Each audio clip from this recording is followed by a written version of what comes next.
So ngayon, hindi pa sila sumasagot, hindi sila nag-e-explain. So ngayon, ang unang tanong dito, asan na ang sinasabi niyong transparency and accountability? Okay? Asan na 'di ba? Ikaw, Jude Asidre, kayong mga young guns, 'di ba ang hilig niyong magsalita about transparency and accountability? Pinag-e-explain kayo ng Korte Suprema, ni ayaw niyong mag-explain. At ayaw niyo ring mag-explain sa mga tao tungkol diyan sa blankong pirma na 'yan. So what happened? So ngayon, actually, ang iniisip ko dalawang bagay. Unang-una, inutusan silang sumagot. Hindi ko sure kung sumagot sila o hindi or whatever, ganyan-ganyan.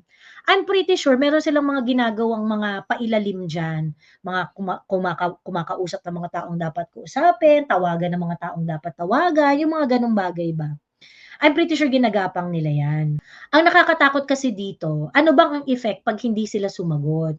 'Pag hindi sila sumagot, ibig sabihin maaari ng magdesisyon ang Supreme Court at hindi na nila bibigyan pa ng pagkakataon na mag-reason o magpaliwanag ang House of Representative kasi nung binigyan sila ng pagkakataon na mag-comment ay hindi sila nag-comment.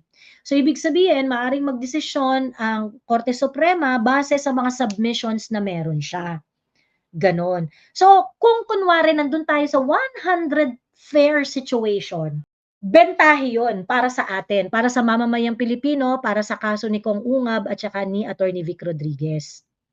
Kasi magdedesisyon ng korte base dun sa submissions ni Kong Ungab at ni, Attorney Vic at kung ano mang mga available na information ang meron ang Supreme Court.